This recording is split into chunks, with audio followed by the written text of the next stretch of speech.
This is how I'm addressing acute flare-up of lower back pain with early intervention and long-term strengthening.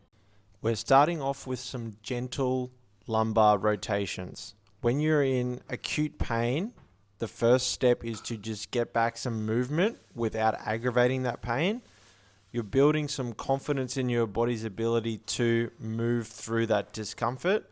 You're also improving circulation to that lumbar spine where the pain and inflammation is, and you're getting some nutrient delivery, and that's how we're facilitating the initial healing process. These exercises may vary depending on the individual, but I have found this series of exercises to be great for getting blood flow to the lumbopelvic region. This is where the injury is for anyone that suffers from chronic lower back pain.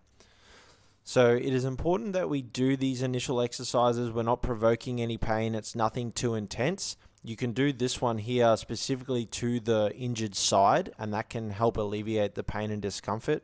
You'll see here that I'm doing a cat-cow, which is a very commonly prescribed exercise for lower back pain. It's not so much the exercises themselves, but the technique and the execution of the exercises. So you can see I'm very deliberate and slow with my movements. This ensures I'm getting the most out of each movement and I'm not provoking any injury or pain that's there. The key is to only progress these movements as tolerable. So you're only going from one to the next if there's no aggravation of pain and inflammation. I then finally get to a more progressed version of a lumbar rotation. I'm now facilitating a glute stretch whilst doing that. And then I get to some actual core work here. So this is the first stage of core work. I'm getting activation through the abdominal wall and I'm getting flexion of the spine without provoking that. Then I move into a dead bug. I love using the roller that I'm squeezing with my thigh and my forearm. That's facilitating the core tension without having to squeeze too hard. This next stage is where most people go wrong, myself included in the past.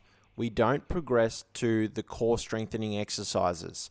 What we have done up until this point is releasing and activating of the injured area, but we have not actually strengthened the tissue around the injured site. So this is where it's so important.